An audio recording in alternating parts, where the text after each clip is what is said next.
السلام عليكم ورحمة الله وبركاته.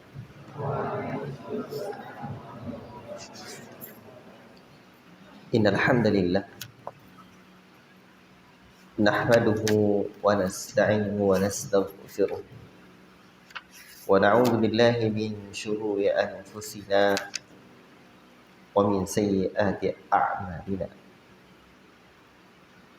من يهده الله فلا مضل له ومن يضلل فلا هادي له.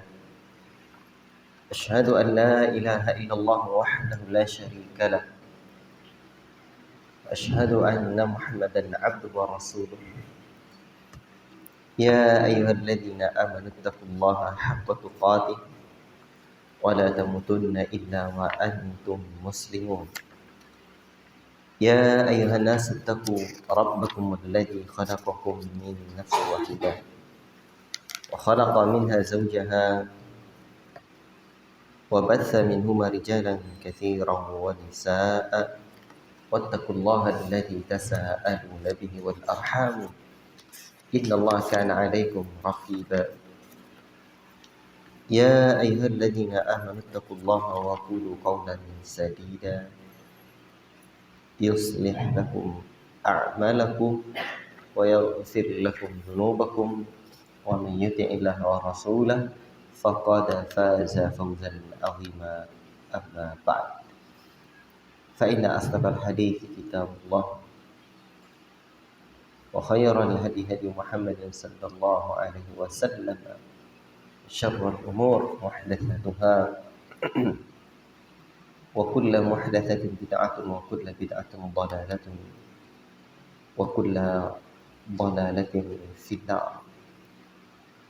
أيها الإخوة para talabatul ilmi sekalian yang dirahmati oleh Allah Subhanahu wa taala dan lisannya Rasulullah sallallahu alaihi wasallam.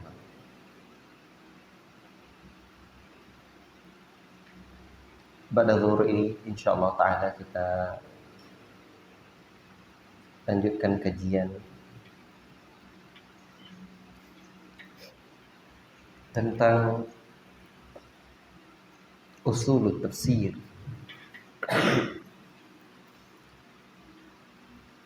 Namun pembahasan kita subuh yang sekarang itu juga bagian daripada ilmu ini. Walaupun lebih dekat kepada ulumul Quran. Dia dalam kitab-kitab para ulama, dia pembahasan tentang Al-Quran itu juga disebut dengan ulumul Quran atau ulumul tafsir. Ya. Namun kalau didetilkan ilmu-ilmu Al-Quran ini banyak sekali di dalam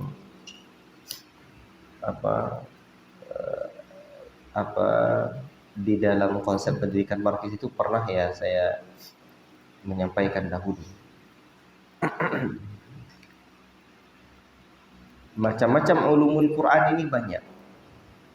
Atau dulu itu ada ilmu yang dikuasai untuk memahami Al-Quran. Baik dulu, mungkin pada kesempatan ini sebelum masuk kepada usul tafsir, saya ingin menyampaikan macam-macam ilmu Al-Quran. Pertama yang disebut dengan ilmu rasam. Apa itu ilmu rasam? Ilmu rasam adalah ilmu yang pembahasannya seputar pengetahuan terhadap metode penulisan mushaf. Mushaf Utsmani. Itu namanya ilmu rasam. Rasam. Ya. Misalkan as-salah seperti apa tulisannya. Baik. Coba dilihat Al-Quran. As-salah seperti apa tulisannya. Aqimis salah. Coba lihat. Coba antum lihat dulu.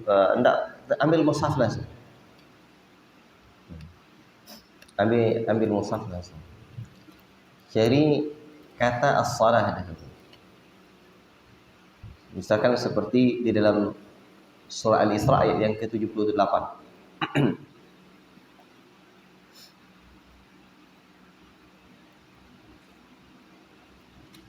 Seperti apa tulisannya?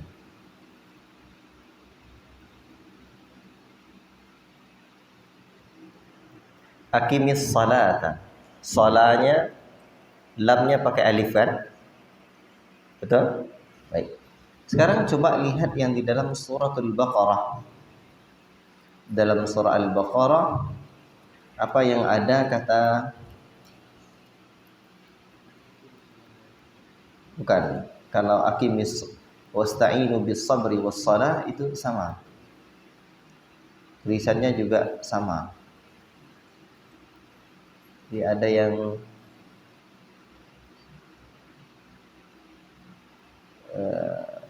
salah pakai waw.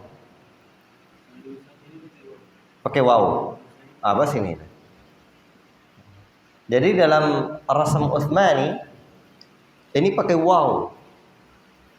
Pakai waw.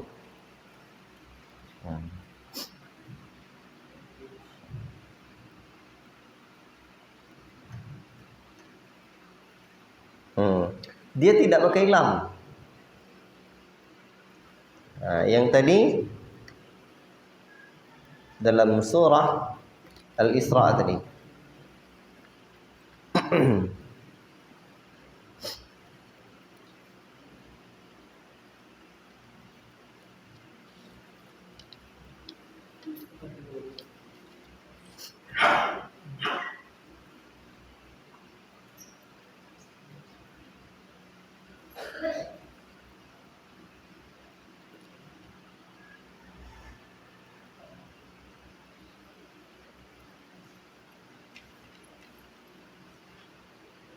Ya, pakai waw juga. Dia dalam Rasam Utsmani seperti itu.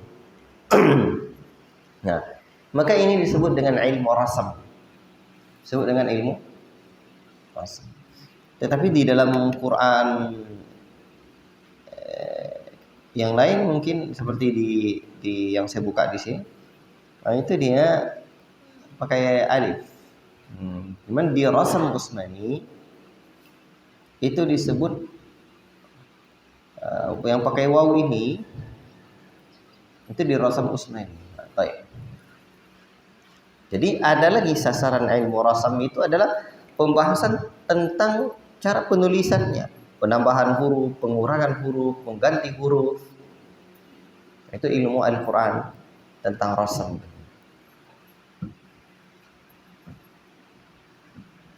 Nah, dasar pengambilan ilmu rasam ini adalah mushaf-mushaf yang dikirim oleh Utsman. Maka disebut dengan rasam mushaf atau mushaf Utsmani. Mushaf Utsmani. Nah, jadi ada model-model yang lain.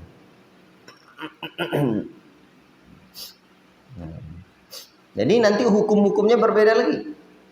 Misalkan seperti ilmu rasam ini ilmu fardu kifayah untuk dipelajari.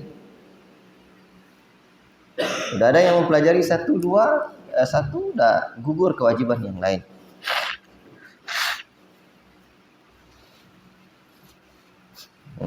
Jadi apa faedahnya untuk menyamaratakan, menstandarisasi penulisan Al-Qur'an? Baik. Yang kedua disebut dengan ilmu apa? Ilmu qiraah. Ilmu qiraah maka ini adalah cara membacanya. Cara membacanya itu bagaimana ilmu tajwidnya. Begitulah cara membacanya. Maka ilmu yang ketiga dari ilmu Al-Qur'an adalah ilmu tajwid. Ilmu tajwid adalah ilmu seputar menjelaskan makharijul huruf, sifatul huruf, mana yang dibaca mad, ya, dan yang lain-lainnya. Itu namanya ilmu tajwid. Itu ilmu yang ketiga. Ilmu yang keempat disebut dengan ilmu riwayat. Seputar tentang rawi-rawi bacaan Al-Quran ini, biografi mereka. Kemudian ilmu tafsir, tafsir. Ilmu tafsir ini adalah bagaimana, ini ilmu tafsir adalah di antara ulumul Quran yang pembahasannya berkaitan dengan maknanya. Makna Al-Quran, kandungan Al-Quran, cara memahaminya. Dan ilmu ini juga akan menghasilkan mana yang nasikh dan mana yang mansukh, yang sudah dihapus dan mana yang ayat yang menghapusnya. Mana ilmu tentang asbabun nuzul dan yang lain-lainnya. Nah, itu tentang ilmu tafsir.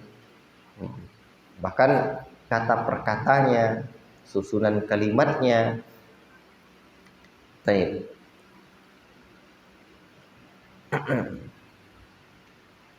Kalau disebut tentang siapa perintis ilmu tafsir ini, ya,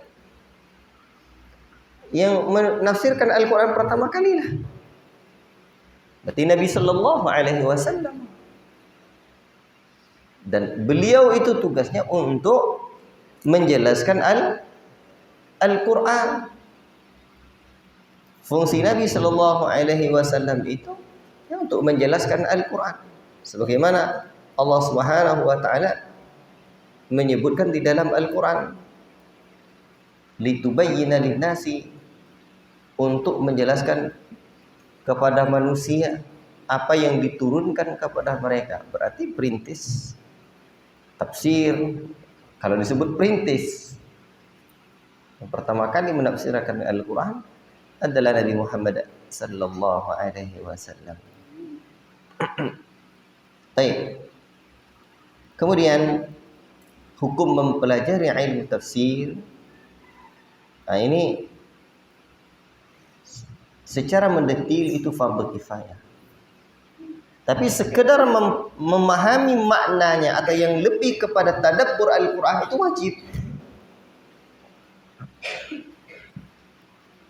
Merenungi Al-Quran, memahami kemudian merenungi Al-Quran, terutama ayat-ayat yang wajib seperti suratul Fatihah, maka dia fardu ain pula.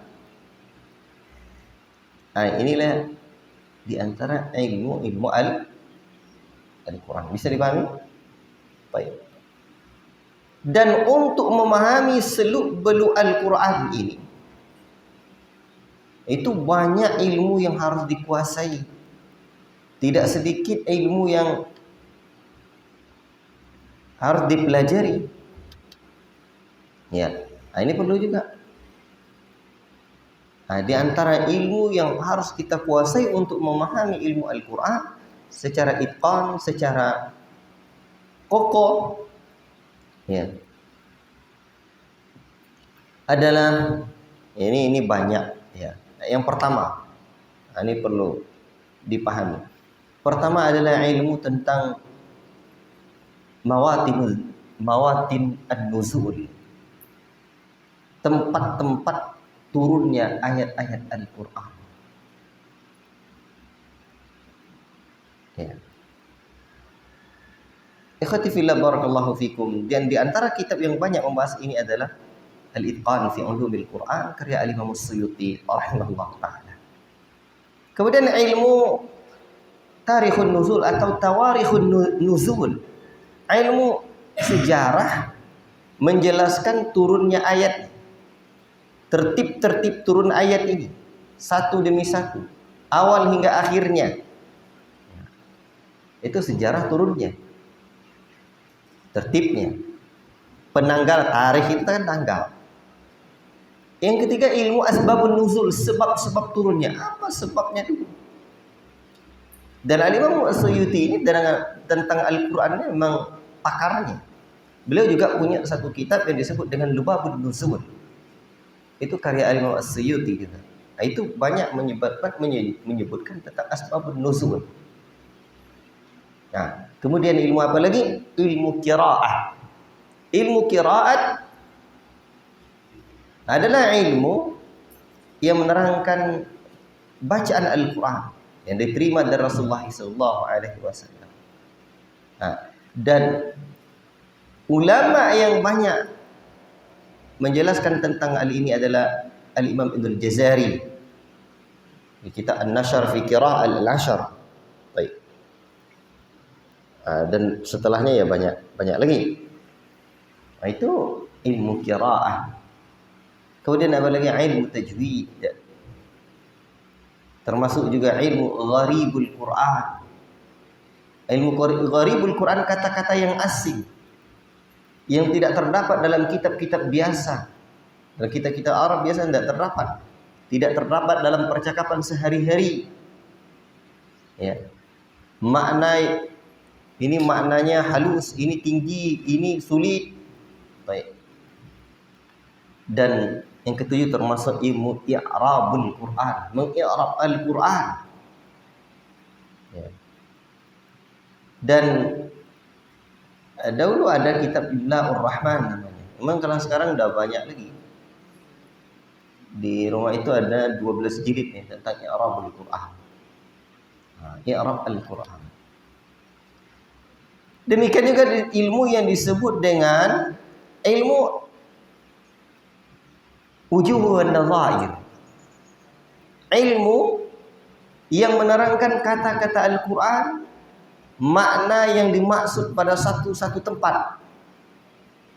Dan ini Al-Imam Suyuti punya satu kitab lagi namanya kitab Mu'taraful Quran.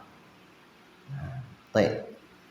Dan termasuk ilmu yang dikuasai oleh seorang ahli tafsir untuk melaut luas dalam tafsir itu disebut dengan ilmu ma'rifatul muhkam wal mutasyabih. Ilmu mengetahui yang muhkam, yang dipandang betul-betul udah tetap hukumnya, kemudian mutasyabih yang ada nampak kesamaran. Muhkam itu yang nyata, dan ada yang nampak kesamaran yang mutasyabih.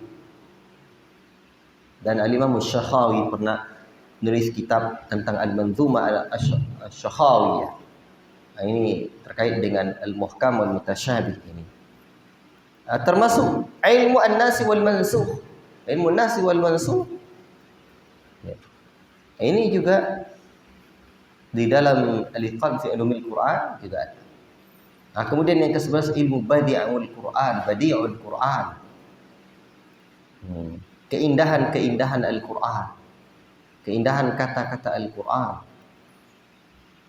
Sebab apabila kita sebutkan Al-Quran adalah mu'jizat, maka tadi pagi sudah saya sampaikan bahwa salah satu mu'jizat Al-Quran adalah fasahah dan balaghahnya. Makanya ilmu Badi'ul Quran itu luar biasa. Bahkan ada tafsir yang menjelaskan keindahan Al-Quran ini, yang khusus ya, yang tafsirnya sudah dijelaskan kemudian dari sisi ilmu badi'ah, ilmu tata bahasanya ini di rumah ada tafsir ini. Baik.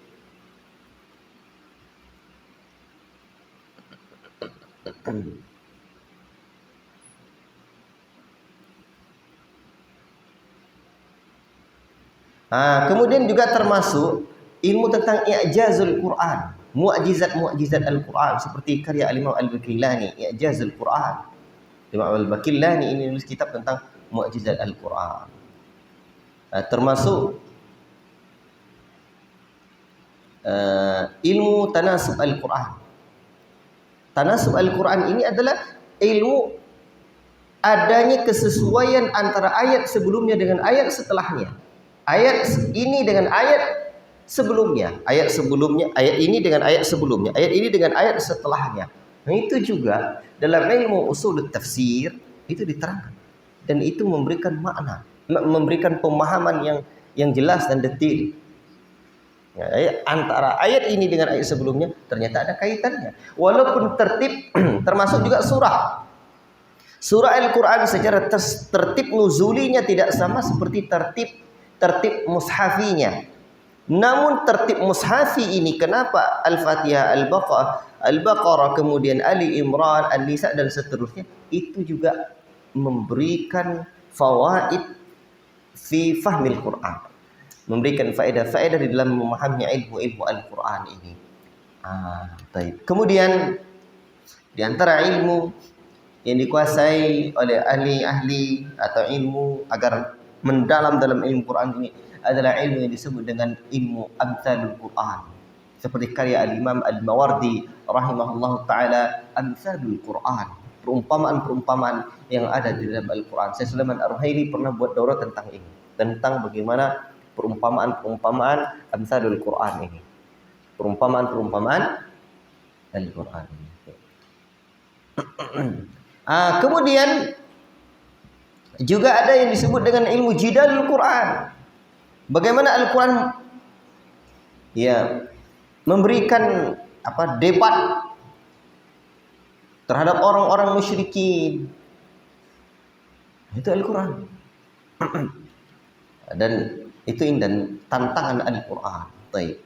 Kemudian yang ke-17 di antara ilmu adalah ilmu adab tilawatil Quran, seperti At-Tibyan fi adabi hamalatil Quran karya Al-Imam An-Nawawi rahimahullahu taala. Ini ilmu-ilmu yang terkait dengan Al-Quranul Karim. Tak kurang dari 17 ilmu yang telah dikembangkan oleh para ulama dari masa ke masa, dari waktu-waktu tentang Al-Quran. Faham tuh?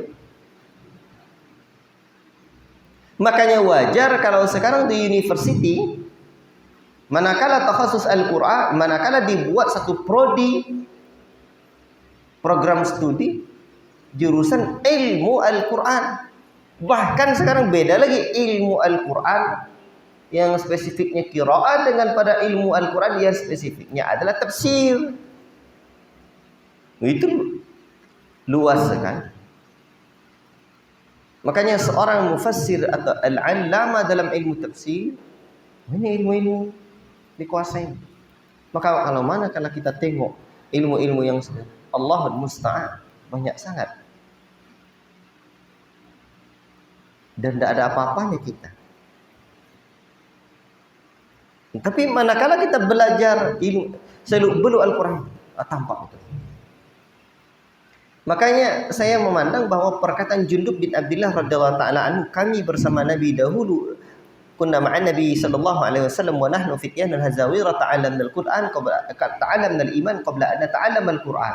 Dulu kami remaja yang tengah tumbuh kembang bersama Rasul, belajar iman sebelum belajar Al-Quran. Mungkin maksudnya melaut luas ilmu tentang Al-Quran. Ya. Bahkan kalau kita tengok tafsir, ada tafsir ayatul ahkam lagi, ayat-ayat tentang hukum.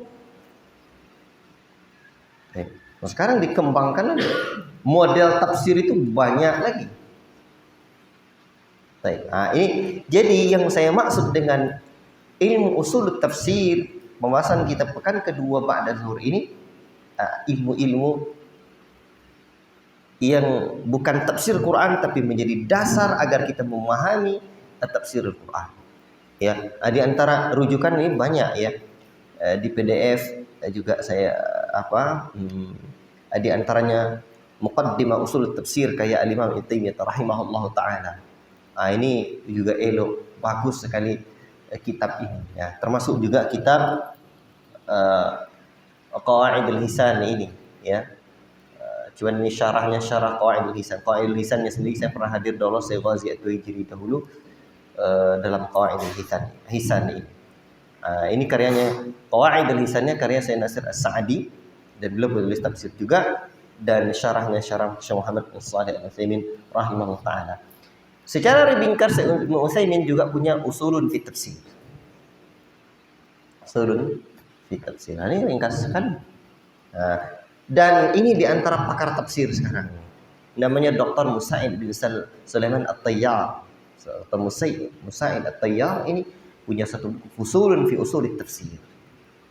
Tetapi beliau dengan tim-timnya punya proyek tafsir yang besar. Di antara karya timnya ini di bawah beliau lah ketuanya. Itu tafsir bil ma'thur. Dan ini para ulama kita mengajarkan kita tentang ilmu-ilmu yang seperti ini lengkap. Makanya kalau Al-Quran disebut mukjizat, tak tanggung-tanggung, tidak tanggung-tanggung. Itu sudah nampak Ya, jelas ya. Barakallahu fikum.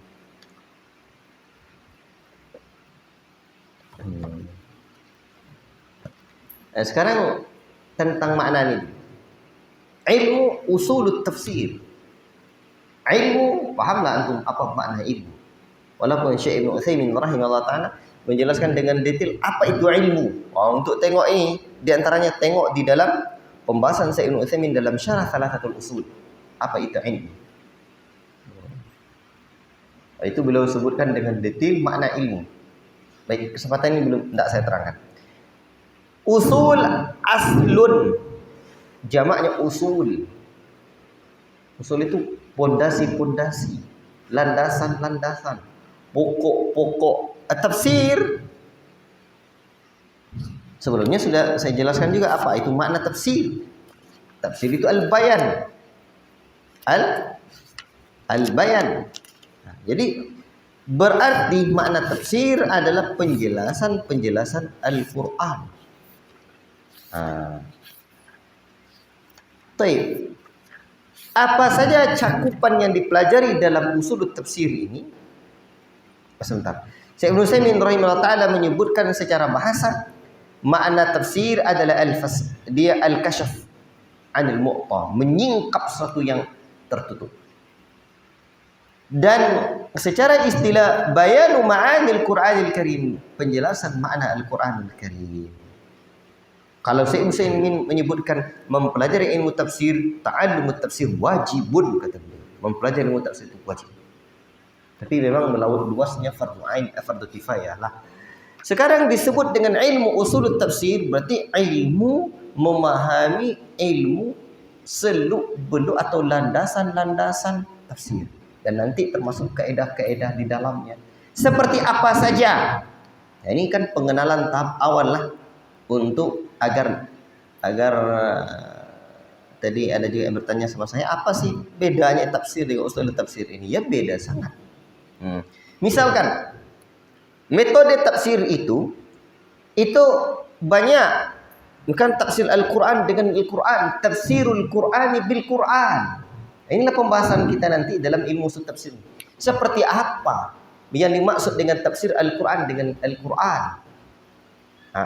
Dan tafsir Al-Quran dengan Al-Quran ini ada kitab tersendirinya lagi. Secara ringkas sekarang, ilmu tafsir Al-Quran dengan Al-Quran itu adalah kitab seperti yang ditulis oleh siapa? Adwaul Bayan li Syinqiti. Itu tafsir Al-Quran dengan Al-Quran. Karya Syekh Syinqiti. Baik. Kemudian tafsirul Quran bil ahadits sahihah. Tafsir Al-Quran dengan hadis-hadis yang sahihah. Tafsir Quran dengan hadis-hadis yang sahihah ini, kitab yang terkenalnya adalah kitab tafsir Ibnu Katsir. Tafsirul Quran al-Azim. Itu dipelajari dalam usul tafsir. Kan jelas nanti. Kemudian tafsirul Quran bi aqwalis sahabah. Tafsir Al-Quran dengan penjelasan para sahabat, qaul aqwalnya, ucapan-ucapannya para sahabat. Dan kitab yang terkenal di dalam tafsir ini adalah kitab Tafsir At-Tabari. Tafsir At-Tabari. Baik. Dan sekarang ada lagi tafsir bil ma'thur. Itu riwayat-riwayat yang ada dari hadis begini, dari ucapan para ulama begini, itu 20-an jilid lebih. Termasuk juga yang keempat tafsir bi aqwalit tabi'in. Tafsir dengan ucapan-ucapan tabi'in. Ini di antara kitab rujukannya penting. Termasuk dia tafsirul Quran bima yuwafiqu qawaidal lughah al-arabiyyah. Tafsir Al-Quran yang sesuai dengan kaedah-kaedah bahasa Arab. Jadi tafsir Al-Quran dengan bahasa Arab itu juga ada. Ada di antara kitab yang kalau berbicara yang banyak menjelaskan tentang bahasa-bahasa Al-Quran adalah tafsir Al-Kasyaf karya Az-Zamakhsyari. Dan Zamakhsyari ini adalah seorang alim, seorang ulama yang bermasalah dalam akidahnya. Tapi Syekh Ibnu Utsaimin rahimahullah taala, kalau akidah kita kokoh dan dia bisa menangkal syubhat yang dibawakan oleh Zamakhsyari dalam Al-Kasyafnya, bolehlah baca. Kemudian tafsirul Quran bir ra'yi. Bir ra'yi ini yakni tafsir dengan pikiran. Bagaimana kaedahnya itu harus kita ketahui. Tidak semuanya, karena sudah jelas man fassara al-Qur'ana bi ra'yi, man fassara al-Qur'ana bi ra'yi falyatabawwa maq'adahu minan nar. Barang siapa yang menafsirkan Quran dengan akalnya semata, siap-siap tempatnya di neraka. Jadi bagaimana caranya? Bagaimana tafsir yang diakui dengan ar-ra'yu ini? Kemudian juga seperti sekarang kesesuaian ayat, seperti yang disebut juga dengan istilah tafsirul Quran bima sabaqa wa bima lahiqa minal ayat. Itu tafsirul Al-Quran, yakni ayat, kaitan ayat sebelumnya dengan ayat yang setelahnya. Termasuk juga fahmul Quran ala dawi tartibit nuzuli, memahami Al-Quran sesuai dengan urutan turunnya.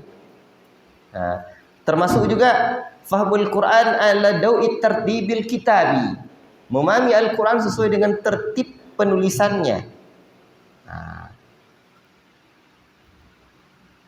Ini diantara, dan banyak lagi yang lain nanti, termasuk ya asbabun nuzul, nasi dan mansu. Di sini juga perlu kita pelajari, dan yang penting juga adalah al-ijtinabu 'anir riwayat Israiliyat fi tafsiril Quran, menjauhi riwayat Israiliyat di dalam menafsirkan Al-Quran. Termasuk juga nanti kita al-ihtiyatu fi tafsiril Quran ala dawi ilbil jadid, berhati-hati dalam menafsirkan Al-Quran dengan ilmu kekinian.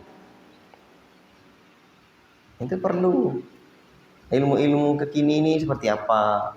Jadi kadang orang ada, apalagi ada tafsir hermeneutika, itu perlu kita pahami. Sehingga dengan demikian, inilah yang saya maksud dengan ilmu usul tafsir. Inilah pada kesempatan ini, sebatas inilah dahulu sebenarnya baru pengenalan terhadap ilmu usul tafsir ini. Dan pekan ini ada 3 kali pertemuan. Nanti kalau saya mudah-mudahan saya sehat. Kemudian kalau saya tidak di sini, kita ganti harinya. Pas nanti tidak ada jadwalnya, seperti Ahad atau apa kemarin kan kosong ya. Itu kita ganti nanti. Pokoknya dalam pekan ini ada 3 kali nanti. Pas saya tidak bisa, nanti kita ganti pada jadwal lain. Insyaallah ta'ala. Wassallallahu wasallam ala nabiyina Muhammad wa ala alihi wa sahbihi ajma'in. Wassalamualaikum warahmatullahi wabarakatuh.